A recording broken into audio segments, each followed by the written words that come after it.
Lo ocurrido en el museo o con el Museo de la Memoria es también la constatación que en otros lugares y en otras circunstancias, en medio de esa hipocresía que tanto nos caracteriza, nunca se ha analizado en serio la llegada mediante un golpe de Estado de los militares al poder en nuestro país. La razón es posiblemente la cobardía de no ser políticamente incorrecto y de la falta de cierta rigurosidad histórica diluida por la ideología imperante. Han pasado tantos años que además posiblemente sea de poco interés público. Digamos algunas cosas, desordenadamente, que son elementos a considerar. El gobierno de Eduardo Frei Montalva llegó al poder con la idea de frenar el marxismo. Recordemos que en ese tiempo había Guerra Fría.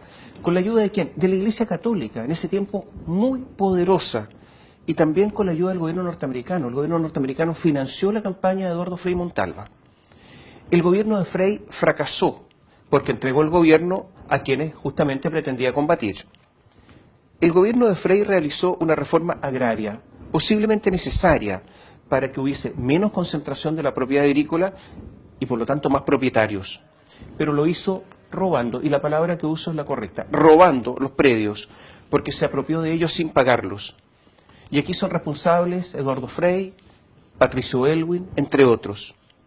Y naturalmente que eso provocó rabia infinita al verse despojado muchas personas, como le produciría a cualquiera de ustedes si es despojado de algo. Y además la reforma de Frei no hizo ningún propietario, creó los asentamientos campesinos.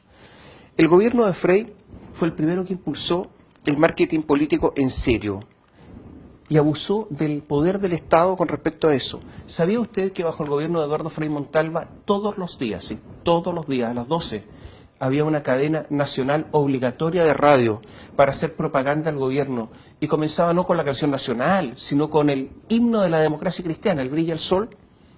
Todo eso fue destruyendo también la democracia.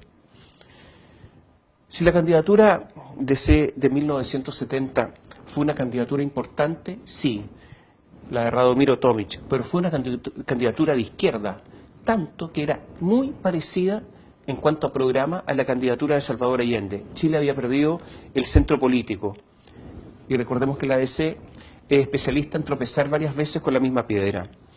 Salvador Allende, que en un comienzo era una especie de socialdemócrata, se radicalizó con el influjo de la revolución cubana, la revolución castrista.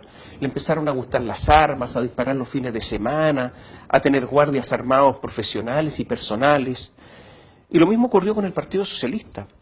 En el famoso Congreso de Chillán de 1967, el Partido Socialista dice que no cree en la democracia. Y las palabras son muy importantes, sino que lo diga el defenestrado ministro de las Culturas, el recién defenestrado. ¿Qué dijo en 1967 el Partido Socialista? Dijo textual: el Partido Socialista, como organización marxista-leninista, plantea la toma del poder como objetivo estratégico a cumplir por esta generación para instaurar un Estado revolucionario que libere a Chile de la independencia, de la dependencia y el retraso económico y cultural. Y dice: la violencia revolucionaria es inevitable y legítima. Resulta necesariamente de carácter represivo y armado del Estado de clase.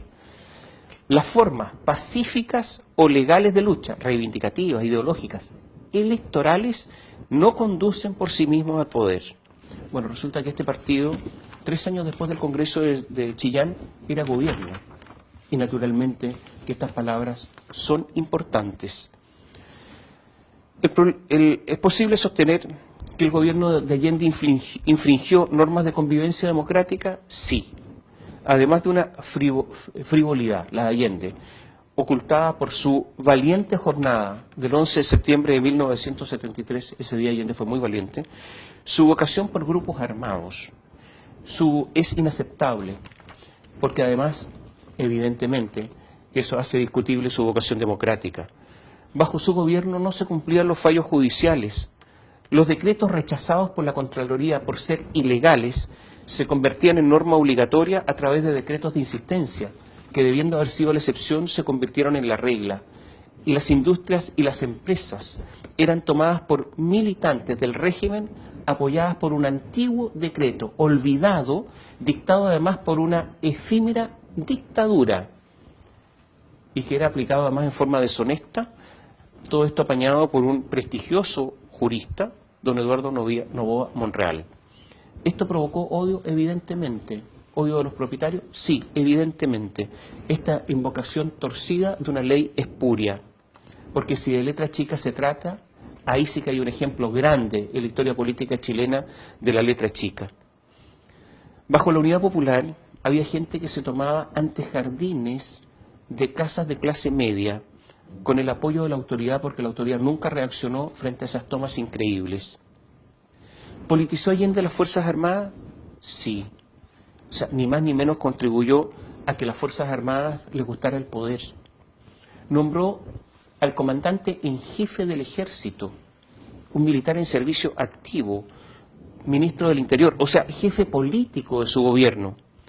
¿Cómo se cumplía la norma constitucional de que las Fuerzas Armadas eran obedientes y no deliberantes?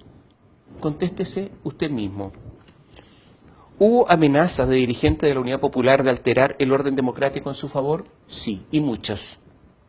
¿Intervino Estados Unidos en la política interna chilena? Sí. En el atentado que grupos de extrema derecha, en el que asesinaron, por ejemplo, al general de ejército René Schneider, que era comandante en jefe del ejército. Ahí intervino Estados Unidos. ¿Fue determinante la intervención de Estados Unidos en la caída de Allende? Yo creo que no. ¿Hubo apoyo mayoritario al golpe militar?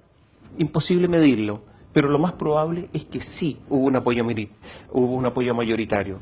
¿Era necesario el golpe militar para quienes querían terminar con el gobierno de Allende? No. Recordemos que la mañana del 11 de septiembre de 1973, Allende iba a llamar un plebiscito, donde se iba a resolver si él seguía gobernando o renunciaría. Y ese plebiscito lo iba a perder. ¿La izquierda ha hecho una autocrítica en serio sobre lo ocurrido? No, para nada. De hecho, reacciona violentamente cuando alguien osa criticar, aunque sea débilmente, a Salvador Allende.